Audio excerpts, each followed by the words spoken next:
Entonces, el gas natural se encuentra en una serie de yacimientos, ¿sí? De origen fósil que se han formado a lo largo de los años. Y estos han quedado atrapados en una serie de formaciones geológicas. Para ello, vemos aquí en esta imagen que tenemos unas torres. Estas torres son las que se encargan de hacer la exploración y la explotación. Esas torres son los pozos que se encargan de identificar si tenemos gas en ese sector, y en caso de que esto sea así, pues entonces ya identificaremos una probabilidad de que este se pueda extraer o no. Eso es lo que se conoce como las reservas.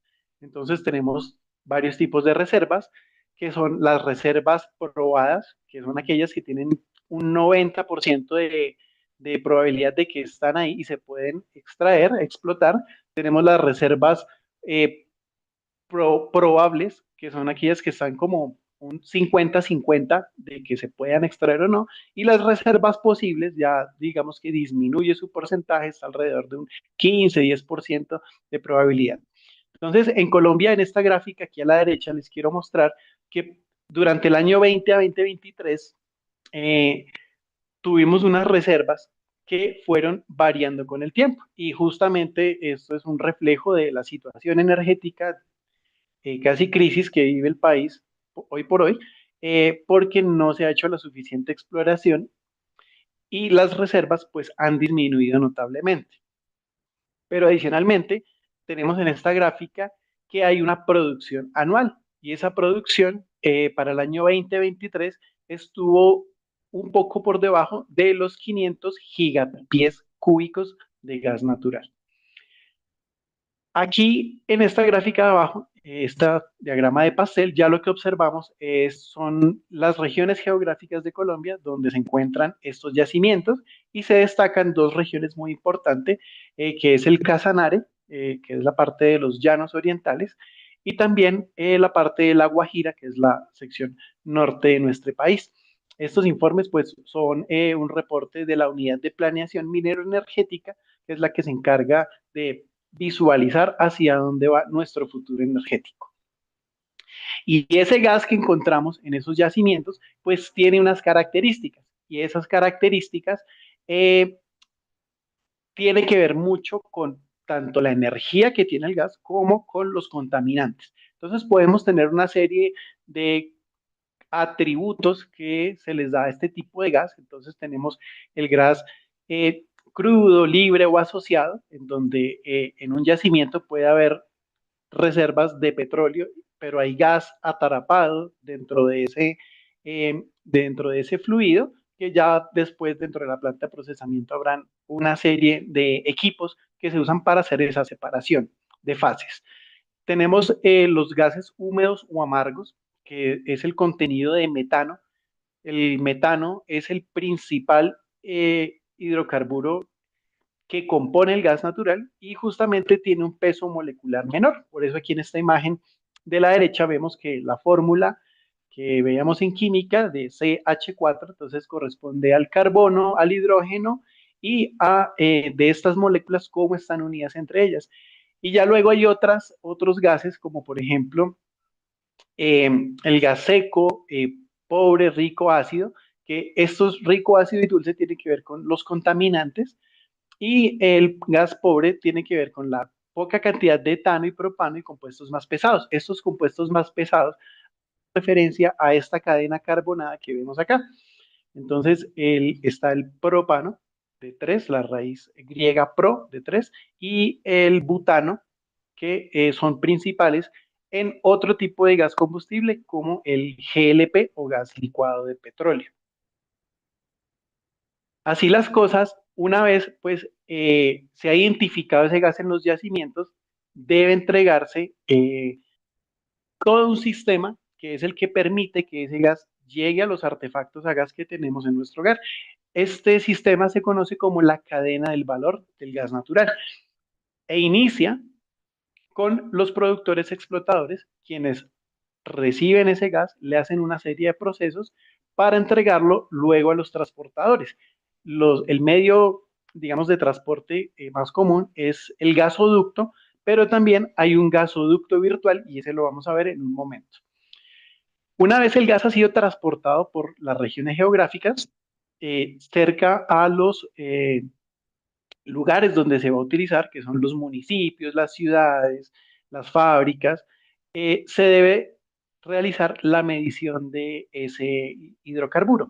Entonces, esto se hace a través de las estaciones Citygate.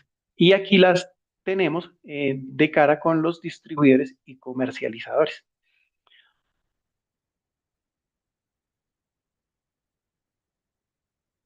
De procesamiento, se extrae el gas, se recibe de la boca de pozo y inicia unos procesos que son la deshidratación, en donde se le retira el vapor de agua que hay en el gas, se le hace el endulzamiento, que es retirarle unos componentes como el H2S y otros eh, componentes químicos que no son beneficiosos para su uso, y luego se comprime para poderlo ya enviar al sistema de transporte.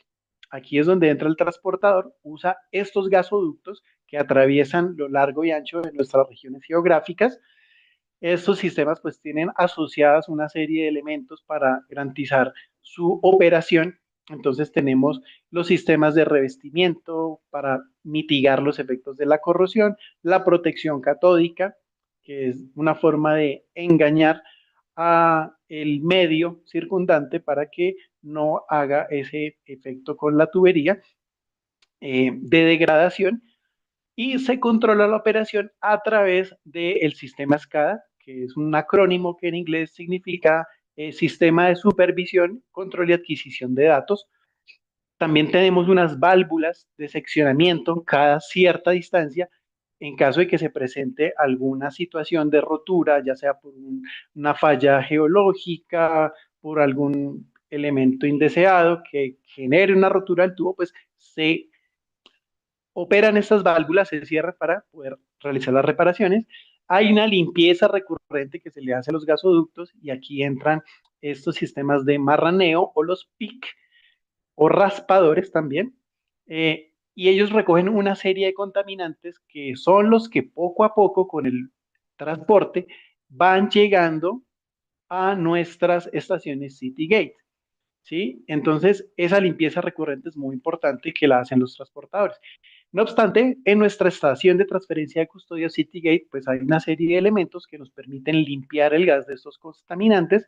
Tendremos entonces los sistemas de filtración micrónica, ¿sí? Que eliminan las partículas, los sistemas de filtración coalescente, que retiran aquellos posibles condensados, y los tipos Scrubber, que digamos hacen una limpieza gruesa de los contaminantes que puedan presentarse y los retiran para ya luego sí hacer lo que es la regulación y la medición.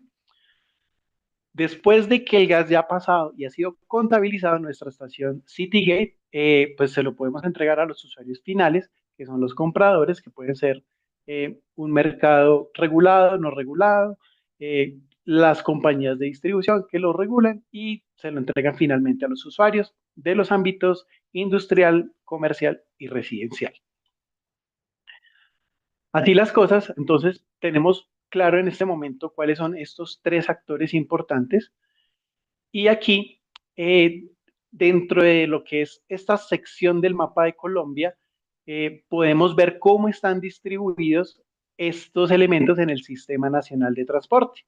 Entonces, aquí vemos que estas líneas verdes representan el Sistema Nacional de Transporte, los gasoductos.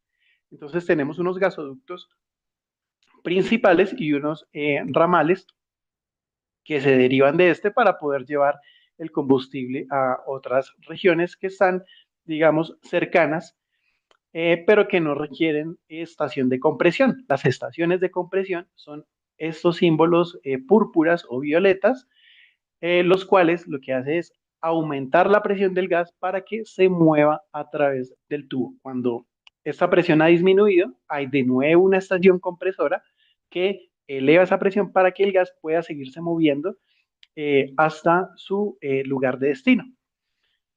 Así las cosas, hay regiones que no es posible o no es viable económicamente construir gasoductos. Entonces, tiene una tecnología que es el gasoducto virtual. Y estos gasoductos virtuales en Colombia fueron pioneros en esta región del país, que es el Huila. Eh, Hace 45 años empezó aquí esta tecnología de comprimir el gas natural en una serie de recipientes, ¿sí?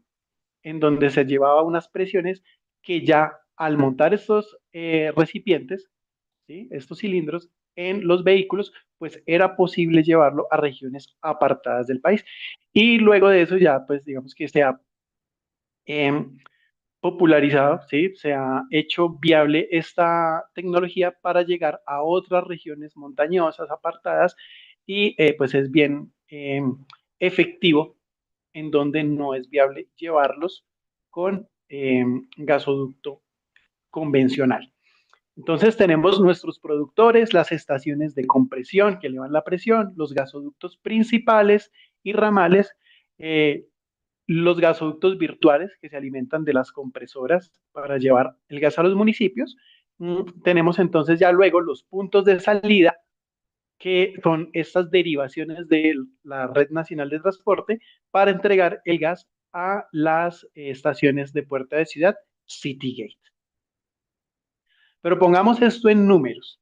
Entonces, conozcamos un poco el orden de magnitud sobre el cual se hacen estas operaciones, tanto en productores, transportadores y distribuidores. Entonces, para el caso de los productores, tenemos algo que se conoce como la producción fiscalizada, y es la producción neta, completa, que se hace por cada uno de estos productores. Y en este reporte que tenemos con corte a octubre de 2024, en Colombia se fiscalizaron 1.398 millones de pies cúbicos día. De esos 1.398, 924 fueron inyectados al sistema de transporte.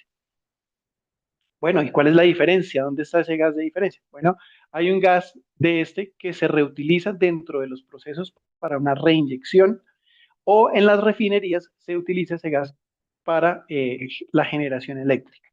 Entonces, hay esa diferencia que sí podemos ver claramente acá, es que entre 2023 y 2024 disminuyó importantemente esta cantidad. Entonces, estos millones de pies cúbicos día son los que reporta la Agencia Nacional de Hidrocarburos, y que empresas como o organizaciones como Campetrol recopilan en una serie de reportes. Ahora, en cuanto a los transportadores, vimos hace un momento que hay dos regiones en Colombia, que está la región interior, que es todo el centro, la región andina, y la región costa. Entonces aquí tenemos una serie de tramos de gasoductos, que estos son, digamos que consolidados y reportados a través de el gestor de mercado de gas natural. Y lo que podemos observar aquí es que, aplicando la ley de Pareto, el 80% del gas que se mueve en el país está a través de cuatro o cinco gasoductos principales, que son el de Cartagena-Barranquilla, Cusiana-El Porvenir, La Belleza-Vasconi y La Belleza-Cogua. Estos mueven el 80% del gas, entonces por eso son tan importantes, sin dejar de serlo los otros, que son aquellos que llevan el gas a las demás regiones. Aquí la medición, la unidad de medida es kilopies cúbicos día, miles de pies cúbicos día. Y este gas que es entregado ya a los distribuidores y comercializadores, pues tenemos una clasificación de en dónde está ese gas. Entonces, observen que la gran mayoría de este, o una parte importante, cerca de un 25-30%, lo tiene el sector industrial, pero hay otro que se destaca, que es la generación térmica. Y si vemos esta gráfica, observen que para el año 2024, en marzo y abril, hubo un incremento importante en la generación térmica, y luego disminuyó a mayo. Esto obedece a lo que fue el fenómeno del Niño, ya que la generación térmica lo usan las generadoras para hacer electricidad y poderla inyectar al sistema ya eléctrico. Entonces, estas son las mediciones que han ido variando. Tenemos ya nuestros mercados más cercanos a lo que conocemos en nuestro día a día, que es el sector comercial, el residencial. Observen la importancia de este, que está siempre por encima, más del doble, de tanto el vehicular como el comercial. Entonces, estas unidades de medida, aquí en este caso, también es miles de pies cúbicos día. Y ya vamos a ver entonces este reporte también del gestor de mercado de gas natural. Aquí el reporte lo hace un poco más grueso, más consolidado, lo hace en gigabtu día. ¿Sí? Nos da esta representación, nos dice que para este reporte es de corte octubre 24, 2024, y tenemos que fue 1180 gigabtus día. Entonces, amigos, esto para decirles que hemos utilizado diferentes unidades de medida. Y adicional a eso, ya en los procesos que llevan las distribuidoras, como son vigiladas, pues hay una serie de información que se debe preparar para organizaciones como la Superintendencia de Servicios Públicos, y habrá cualquier otra cantidad de reportes que se deben preparar considerando las unidades de medida. Entonces, fíjense que, por ejemplo, este es un reporte que se hace en el SUI, Sistema Unificado de Información, y aquí tenemos que, por ejemplo, nos piden reportar poder calorífico del gas natural. Las unidades de medida que quiero resaltar acá, de pronto no voy a tener en cuenta eh, el detalle adicional de estas tablas, pero sí las unidades de medida, y aquí nos hablan de MBTU por KPC. Por acá en metros cúbicos, por acá en pesos por metros cúbicos y por acá en miligramos de metros cúbicos. Entonces, cada una de las actividades de la distribución de gas natural tiene una información asociada. Entonces, por ejemplo, fíjense que aquí costo de transporte, nos hablan de el transporte del gas natural comprimido, que son los gasoductos virtuales. Aquí debemos calcular precios por metro cúbico. ¿Eso qué significa? Que esta medición de metros cúbicos debemos realizarla antes de que el vehículo se movilice hacia su lugar de destino. Entonces, en la compresora hacemos medición, en la descompresora ya las veremos en el curso, pero debe haber un balance. Ahora, poder calorífico, que es cuánta energía tenemos en el gas. Entonces, está la unidad BTU, que es British Thermal Unit, unidad térmica británica. Aquí está en millones de BTUs por KPC. Entonces, miles de pies cúbicos. Entonces, fíjense que tenemos una conversión o una unidad de medida del sistema inglés, que es el pie cúbico, y tenemos los metros cúbicos. Hay una relación entre ellos porque son volumen. Eh, Fíjense que el volumen lo usamos para determinar los inventarios. Tenemos aquí en observaciones, si bien aquí la unidad de medida no la dice aquí en el reporte que se carga, sí está dentro de este espacio y habla de la odorización, que también es un parámetro de calidad y de seguridad que se debe considerar por metro cúbico. Esos miligramos es la cantidad de odorante que se va a añadir y que debe ser controlada en el gas natural. Entonces, con estos valores podemos resumir y considerar adicionalmente otros parámetros de calidad que ya son las especificaciones en la red de transporte que tienen que ver con la energía, cuánto es lo mínimo y máximo que debe haber en ese gas. Entonces, aquí ya hablamos en sistema internacional de megajoules por metro cúbico, en el sistema inglés de BTU por pie cúbico. En cuanto a los contaminantes, debemos considerar entonces miligramos por metro cúbicos, porcentajes, temperaturas de entrega y contenido también aquí de lo que es miligramos, masa por metros cúbicos. Entonces, fíjense que todas estas unidades se relacionan en toda la cadena del valor del gas natural y se deben considerar dependiendo de la aplicación que estamos teniendo. Hay una serie de equipos dedicados para cada una de estas mediciones que los veremos en el curso. ¿En qué nos vamos a basar para hacer las conversiones? En el Sistema Internacional de Unidades. Hay un reporte especial del NIST, que es el Instituto Nacional de Tecnología de los Estados Unidos, en donde nos definen cómo se deben hacer estas conversiones alineadas con el sistema internacional. Entonces tendremos un nombre de unidad, su símbolo correspondiente y asimismo la magnitud que ésta mide. Entonces aquí tendremos volumen, caudal, flujo de energía, flujo de gas, para poder establecer los parámetros de calidad. Y ya dentro del curso empezaremos a hablar de las tecnologías que se utilizan para medir el gas natural. Entonces, principalmente va a destacar la medición volumétrica. Esta imagen de aquí a la derecha abajo es, de pronto la reconocen cada uno de ustedes, porque en todas las viviendas, hogares, hay un medidor de estos usualmente. Eh, También hay una denominación asociada, unas características, en donde van subiendo a medida que vamos requiriendo mayor capacidad de medición de metros cúbicos por hora, tanto caudal como de volumen, pues deberemos usar un elemento medidor. Aquí ya tendremos otro medidor de denominación mucho mayor.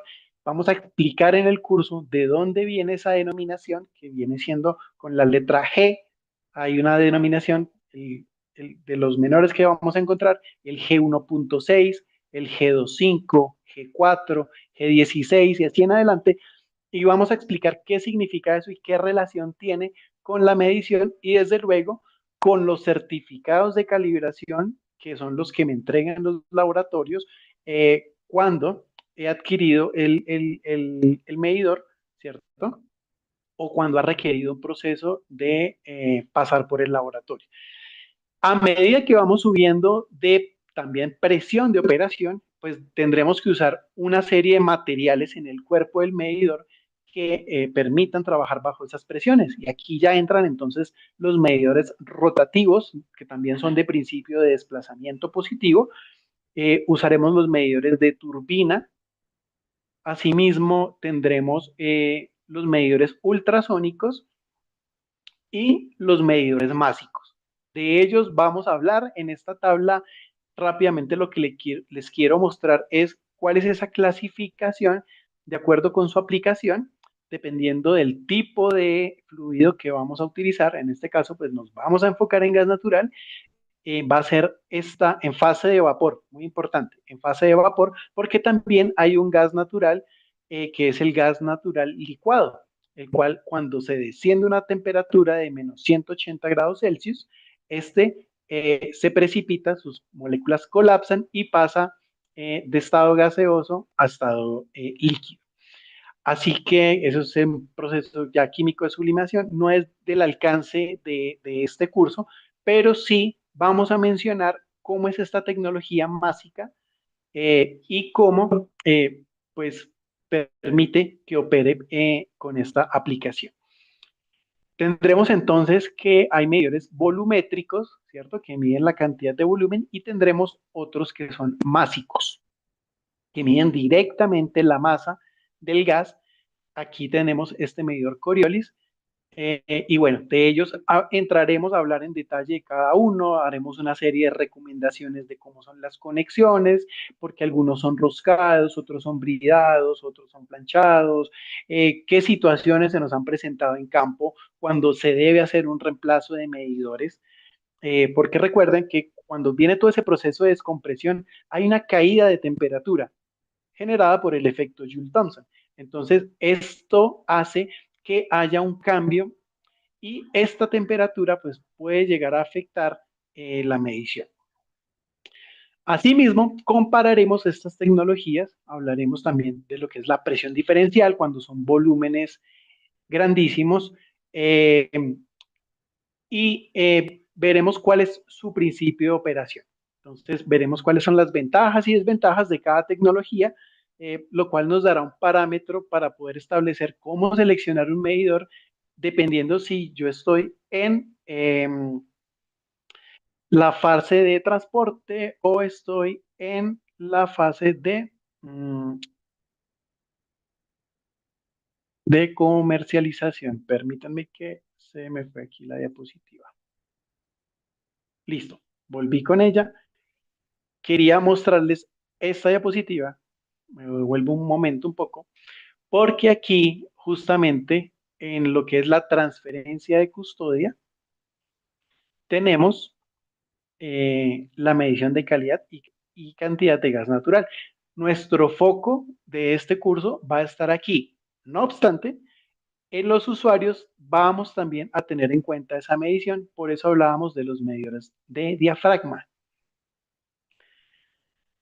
Así que, retomando nuestro cuadrito de comparación, donde veremos ventajas y desventajas, que nos va a dar los criterios de selección, vamos a identificar, vamos a hacer una serie de ejercicios en donde visualizaremos a través de los diagramas PIAN-ID, diagramas de instrumentación y tuberías, cómo se realiza la representación de los elementos de medición de cantidad y calidad en estos planos que son muy importantes para los proyectos de ingeniería, tanto en el diseño, en la construcción y el comisionamiento de los mismos. Dentro de los casos de estudio, también algunos aspectos que tienen que ver con el impacto de las condiciones de las estaciones hacia la medición. ¿Qué es lo que los puede afectar? ¿En dónde se generan desgastes en el medidor? ¿Sí? En sus elementos móviles. ¿Cuál es más beneficioso? ¿Tener uno que tenga partes móviles o uno que no tenga partes móviles, como el medidor ultrasónico? ¿Qué es el tema de los regímenes de flujo? ¿Cómo se comporta y cómo debe considerarse el flujo antes de que llegue al medidor? ¿Qué pasa con los flujos pulsantes? ¿Qué sucede con el ruido que hay en los demás elementos de una estación de gas natural? ¿Cómo afectan esto a la medición? Eh, y asimismo, las condiciones de calidad del gas natural, como son la homogeneidad del producto, la humedad, la temperatura y algunos constituyentes de mayor peso molecular. Eh, Todo esto para poderlo reflejar en un dossier de ingeniería, que es donde finalmente, como responsables de especificar técnicamente estos equipos, deberemos consignar estos datos.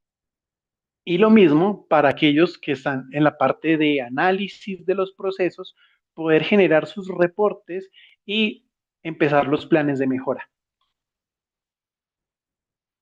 Con estas tecnologías de medidor analizaremos conforme la norma que le corresponda cómo se comporta el medidor en los diferentes regímenes de flujo. Entraremos a hablar de qué es el Q mínimo, porque la letra Q representa caudal, entonces hablaremos de qué es el Q mínimo, qué es el Q de transición, qué es el Q máximo, cuáles son las recomendaciones para eh, tener en cuenta los certificados de calibración para interpretar estos valores en campo, cuáles son los regímenes de flujo máximo que yo debería considerar, qué dice la normatividad en cuanto a la especificación de estaciones. En Colombia tenemos algo que se denominan unidades constructivas, que son las que determina la Comisión de Regulación de Energía y Gas, y gracias a esto, pues podremos dimensionar los medidores. Así que haremos también comparaciones de algunas marcas reconocidas del mercado para que puedan establecer en sus criterios y bases de diseño al momento de generar esta especificación.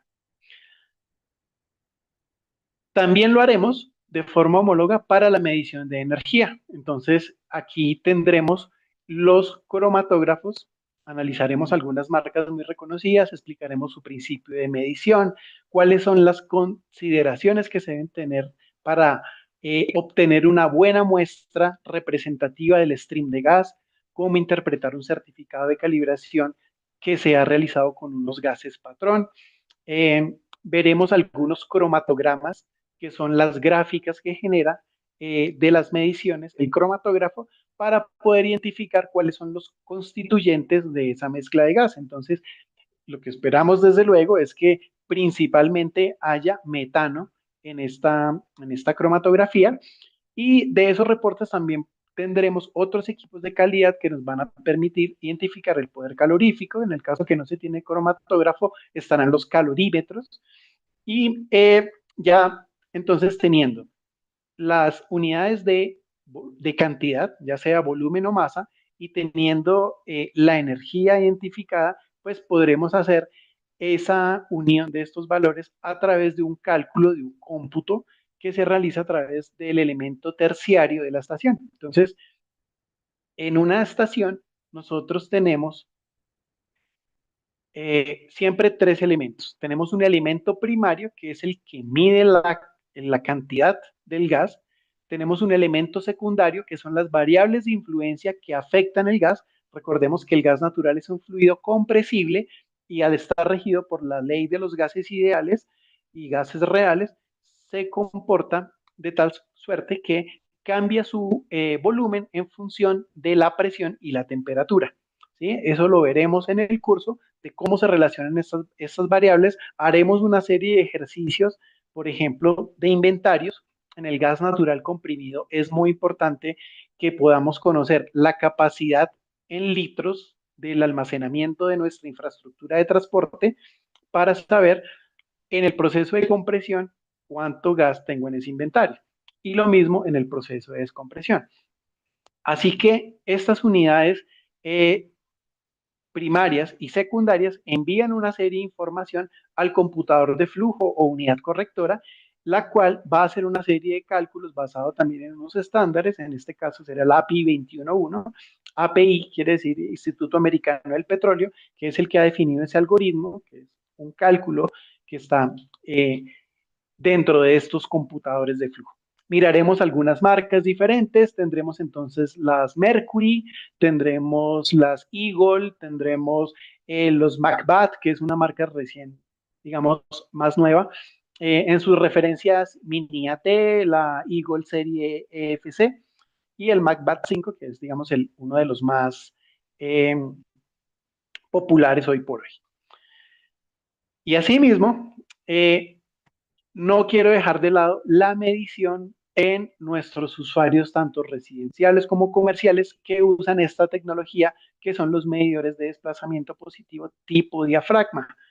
En este haremos unos ejercicios muy similares para conocer su comportamiento, cómo se comporta la curva de medición para sus diferentes gases y regímenes de operación, cómo se interpreta la lectura del medidor, cuáles son sus elementos de seguridad y cuáles son las condiciones que de pronto nos pueden generar una medición errónea con respecto a lo que debería ser el consumo. Para ello, pues haremos un ejercicio en donde estimaremos la carga instalada, que esto es la cantidad de artefactos que consumen energía y tiene un equivalente en metros cúbicos. Haremos este ejercicio para poder establecer si hay una buena relación o si definitivamente, como lo veíamos aquí hace un momento, en donde yo debo seleccionar una tecnología de medición en función de la capacidad del proceso, esto es el flujo, y la presión. Haremos ese ejercicio para comprobar si hemos obtenido correctamente la instalación de este tipo de medidores. Entonces, así que ya el detalle de lo que va a ser estas 5 sesiones lo vamos a encontrar en la página directamente de la Escuela de Gestión de Energía y Petróleo. Muchas gracias a todos ustedes por su atención. Entonces quedamos en manos de Brigitte. Si nos comentas qué preguntas hay hasta el momento que podamos resolver a nuestra estimada y apreciada audiencia el día de hoy.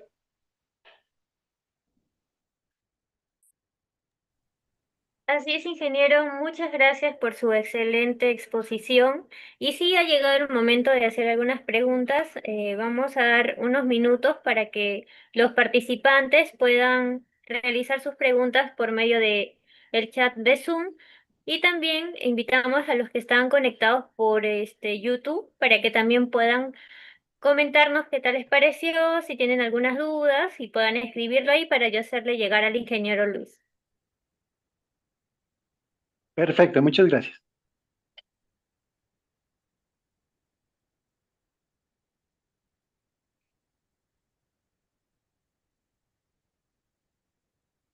Mientras tanto, quiero hacer llegar los saludos que nos han mandado tenemos saludos desde Venezuela, Anzoátegui, de parte de William Hernández, también de Jorge, de parte de México. Tenemos conectados de Colombia.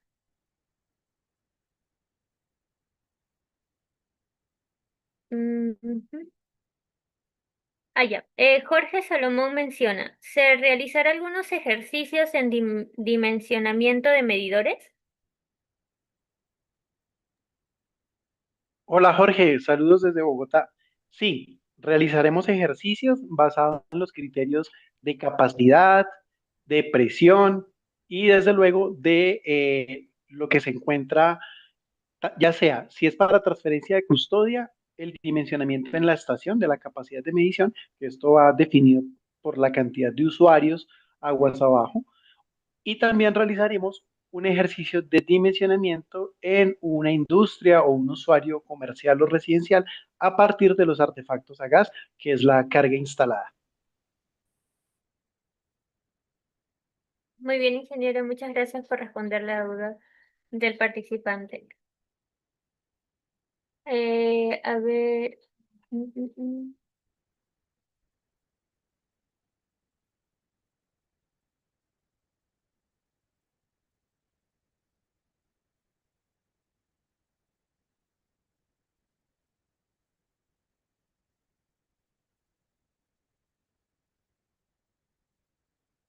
Aún tenemos unos minutos también para que puedan realizar sus preguntas. En caso haya participantes que deseen hacerle la consulta directamente, también los invitamos a que puedan activar sus micrófonos para que puedan participar junto con el ingeniero.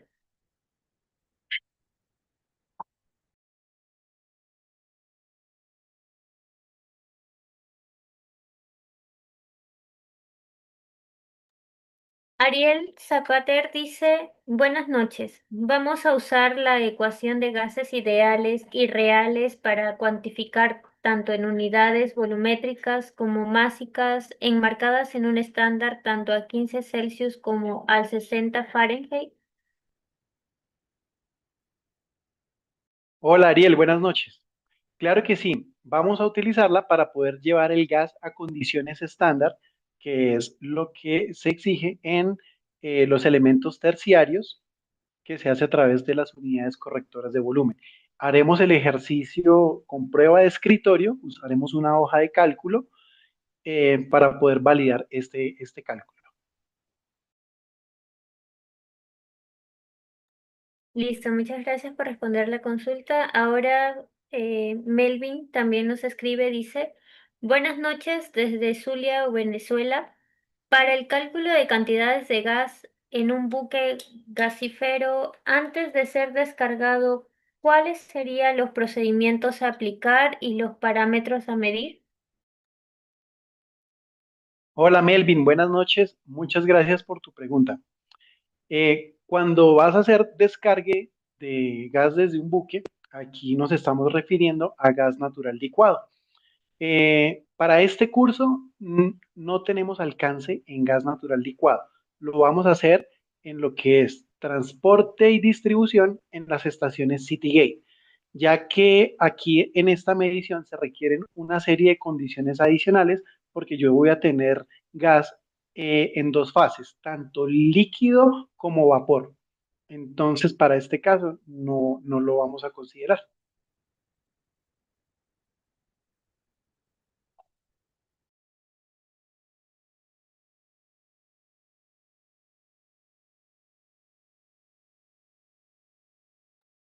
Liz, ingeniero, tenemos también otra pregunta de Ronald. Dice, hola Luis, el curso nos puede ilustrar cómo determinar la cantidad de gas comprimida y descomprimida con diferentes alternativas. Hola Ronald, muy buenas noches. Gracias por la pregunta. Sí, señor, vamos a hacer un ejercicio de inventarios en donde consideraremos un gasoducto virtual, que es un vehículo de gas natural comprimido.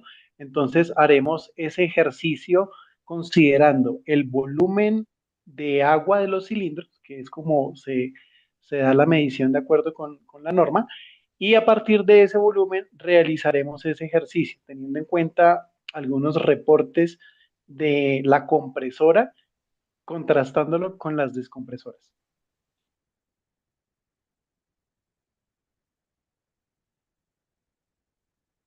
Listo, ingeniero. La siguiente pregunta viene de Ciro Ramos. Él dice, ¿a partir de qué porcentaje de metano se considera gas natural rico, húmedo y pobre?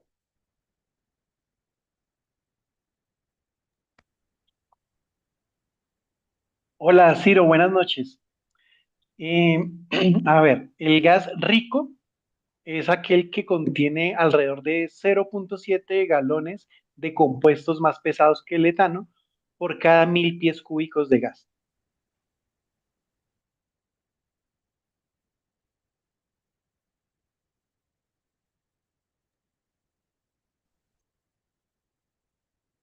Muy bien. Vale, muchísimas gracias, pero quería saber era el porcentaje, digamos, en volumen.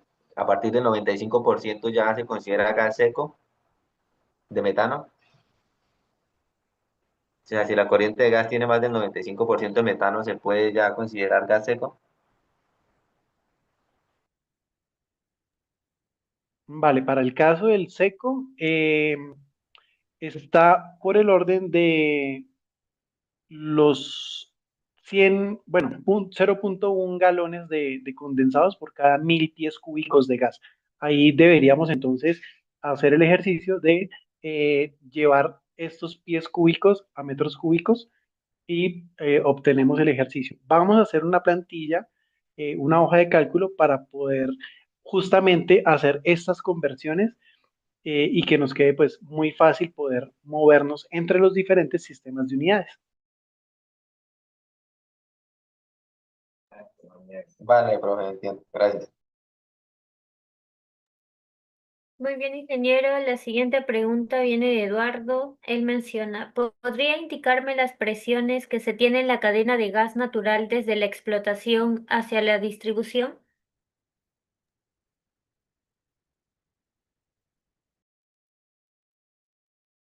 Hola Eduardo, buenas noches.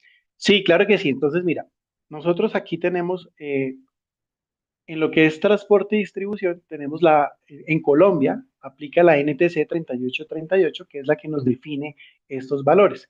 Entonces nos define qué es baja, qué es media y qué es alta presión.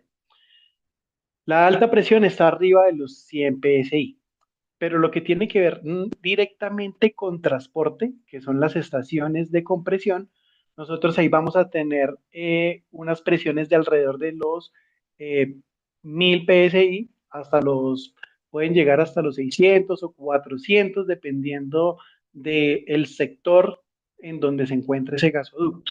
Normalmente, a medida que el gasoducto se aleja de la compresora o cuando se convierte en una cola de la red de transporte, desciende la presión. Ahí podremos tener incluso casos críticos en donde se puede llegar a ver 150, 200 libras de presión en la red.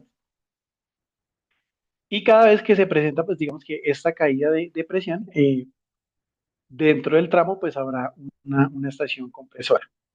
Dentro de la parte de producción, de explotación, ese, digamos que no ha sido mi fuerte, pero puedo averiguarte cuáles serían estos valores de presión.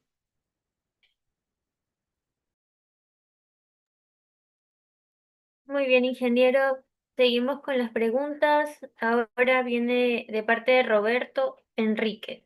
Él dice, ¿hay algún software utilizado para el cálculo de transferencia y custodia? Hola Roberto, buenas noches. Mira, la transferencia de custodia implica diferentes procesos. Entonces tenemos por un lado volumen, por otro lado tenemos energía y todo esto converge en el computador de flujo que es el que define, digamos, ese algoritmo sobre el cual se hace ese cálculo.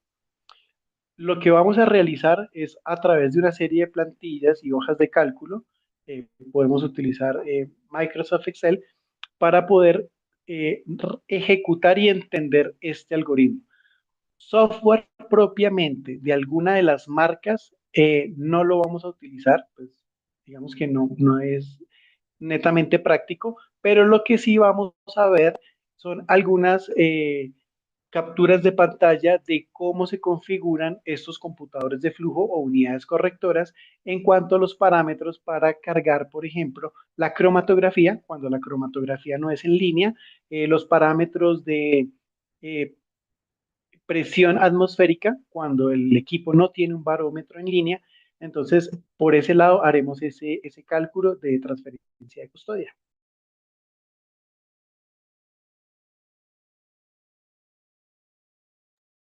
Listo, ingeniero. Por YouTube también tenemos unas consultas.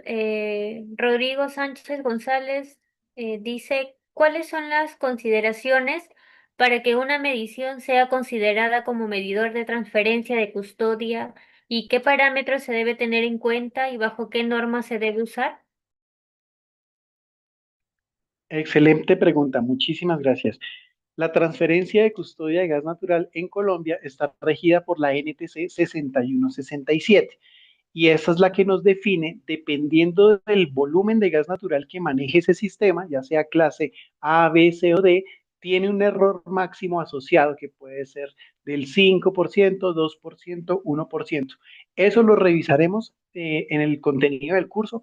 Creo que es cerca de la sesión 3 o 4.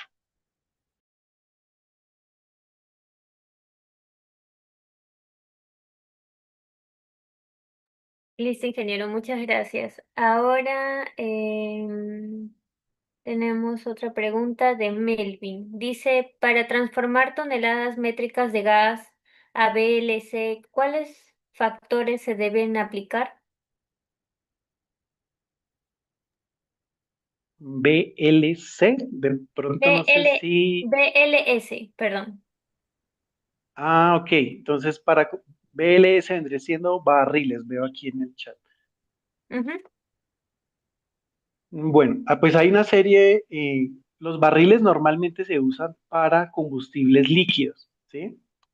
Crudo, nafta, diésel, ¿sí? Entonces, pues tendremos que determinar cuál es la densidad del fluido que se requiere, ¿sí? Y a partir de allí hacer una serie de cálculos.